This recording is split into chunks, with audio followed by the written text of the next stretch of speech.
2021 model Accord. ഈ Accord transmission ലീക്കായിട്ട് അയച്ചു. അതായത് ട്രാൻസ്മിഷൻ്റെ ഓയിൽ സീൽ പോയിട്ട് ലീക്കായിട്ട് അയച്ചതാണ്. അപ്പോൾ അത് മാറി, അത് പുതിയത് പോയിച്ചേക്കുന്നത്.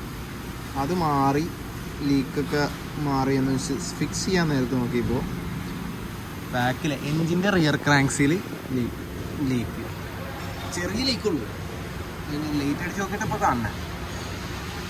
ഇതിൻ്റെ താഴത്ത് നല്ലൊരു പ്ലേറ്റ് വരും ഫ്ലൈവിൽ ഫിക്സ് ചെയ്യാൻ. വേറെ താഴത്തോട്ട് നോക്കിയപ്പോൾ താഴത്തെ ഈ ബോൾട്ടയിൽ ഓയിൽ കണ്ടിട്ട് അഴിച്ചു നോക്കിയതാണ്. അപ്പോൾ നോക്കിയപ്പോൾ ലീക്ക് തുടങ്ങി. ഇനിയിപ്പോൾ ഇത് ഫിക്സ് ചെയ്ത് കൊടുത്തു വിട്ട് കഴിഞ്ഞാൽ വീണ്ടും ലീക്കായിട്ട് തിരിച്ചു വരും.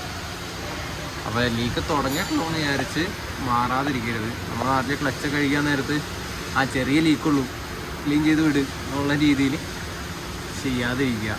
ലീക്ക് ഉണ്ടോ ഓയിൽ സീൽ അങ്ങോട്ട് മാറിക്കളയുക. അഴിക്കണ സമയത്ത് ഒറ്റ അഴിക്കൽ പരിപാടി ചെയ്യും. ചെറിയ ലാഭത്തിന് വേണ്ടി ആ ഓയിൽ സീലിൻ്റെ പൈസ ചിലപ്പോൾ ലാഭിക്കാനായിരിക്കും പിന്നെ മാറാമെന്ന് പറയണം. അങ്ങനെ ചെയ്യാണ്ടിരിക്കുക. ഒറ്റ അഴിക്കൽ തന്നെ പെട്ടെന്ന് മാറിക്കളയുക. അല്ലെങ്കിൽ അത് 2 പ്രാവശ്യം അയക്കേണ്ടി വരും.